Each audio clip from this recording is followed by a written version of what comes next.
दोस्तों, आप सभी के ये बात तो याद होगा ही कि हमारी नौसेना ने तेजस फाइटर जेट के नेवल वर्जन को लेने से मना कर दिया था, जिसके बाद एरोनॉटिकल डेवलपमेंट एजेंसी यानी कि एडीए ने हमारी नौसेना के लिए टेडबीएफ यानी कि twin engine deck based fighter jet को बनाने का फैसला लिया था। टेडबीएफ को बनाने का फैसला इसलिए भी लिया गया था क्योंकि हमारी नौसेना एक ऐसे नेवल फाइटर जेट को नहीं लेना चाहती थी जो एक सिंगल इंजन का फाइटर जेट होता। और इस समय आप दुनिया भर के देशों की नौसेना के फाइटर जेट को उठाकर देख लीजिए, वो सभी फाइटर जेट ही आपको ट्विन इंजन फाइटर जेट मिलेंगे।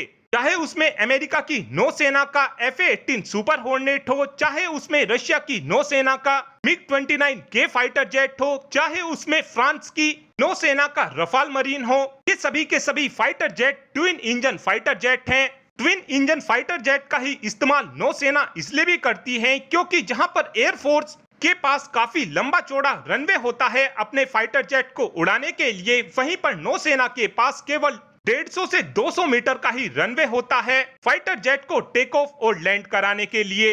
इसीलिए ही नौसेना के फाइटर जेट को पावर की थोड़ी ज्यादा जरूरत पड़ती है। इसी बात को देखते हुए और अपने फ्यूचर एयरक्राफ्ट पर ट्विन इंजन फाइटर जेट को तैनात करने के लिए भारत ने टेडबीएफ फाइटर जेट को बनाने का फैसला लिया था। टेडबीएफ फाइटर जेट को लेकर उम्मीद इस बात की जा रही थी कि हमको टेडबीएफ फाइटर जेट की फर्स्ट फ्लाइट 2026 तक देखने को मिलेगी, लेकिन अब बताया ये जा रहा है कि हमारे टेडबीएफ फाइटर जेट की फर्स्ट फ्लाइट को अब 3 सालों का और ज्यादा समय लगने वाला है।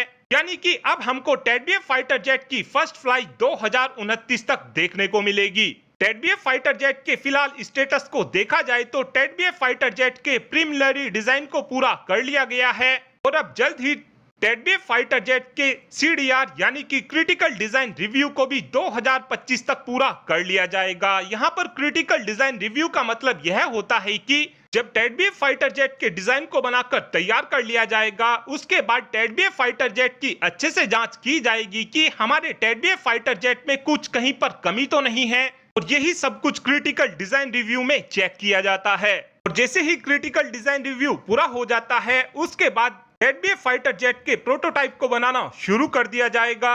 और जैसे ही हमारे टेडबीएफ फाइटर जेट का पहला प्रोटोटाइप बनकर तैयार हो जाएगा, उसके बाद टेडबीएफ फाइटर जेट की 1000 से भी ज्यादा सोर्टीज लगाई जाएंगी, जिस कारण टेडबीएफ फाइटर जेट की टेस्टिंग को 2.5 से 3 सालों का लंबा समय लगेगा। टेडबीएफ फाइटर जेट की टेस्टिंग को तेजस फाइटर जेट की टेस्टिंग से कई गुना हार्ड तरीके से किया जाएगा, क्योंकि जो डेक बेस्ड फाइटर जेट होते हैं उनको नॉर्मल फाइटर जेट के मुकाबले कई गुना मजबूत बनाने की कोशिश की जाती है। इस बात के पीछे सबसे बड़ा कारण यह होता है कि जिस समय एयरक्राफ्ट कैरियर पर हम अपने नेवल फाइटर जेट को लैंड कराते हैं, उस समय अरेस्टिंग केबल की मदद से नेवल फाइटर जेट को रोका जाता है, जिस कारण फाइटर जेट के एयर स्ट्रक्चर पर काफी ज्यादा फोर्स लगता है और उम्मीद लगातार इस बात की बनी रहती है कि अगर फाइटर जेट कमजोर बन गया तो पीछे का हिस्सा फाइटर जेट का टूट जाएगा। इसीलिए ही नेवल फाइटर जेट की टेस्टिंग कई गुना हार्ड तरीके से की जाती है और इसीलिए ही हमारे टेडबीएफ फाइटर जेट की टेस्टिंग थोड़ी लंबी चलेगी। और उम्मीद इस बात की जा रही है कि 2033 के आसपास तक टेडबीएफ फाइटर जेट को प्रोडक्शन में भेज दिया जाएगा। टेडबीएफ फाइटर जेट के लेट होने के पीछे एक कारण फंडिंग को भी बताया जा रहा है, क्योंकि टेडबीएफ फाइटर जेट के प्रोटोटाइप को बनाने के लिए हमको 14,000 करोड़ रुपए की फंडिंग की जरूरत पड़ने वाली है। और आप सभी ये बात जानते ही हो कि हमारी गवर्नमेंट की तरफ से लगातार फंडिंग को देने में लेट किया जाता है। और अब आप ही कमेंट कर बता सकते हैं कि हमारी नौसेना के पास कितनी संख्या में टेडबीएफ फाइटर जेट होने चाहिए। इस बात का आंसर आप कमेंट बॉक्स में दे सकते हैं। Thanks for watching this video. Have a good day.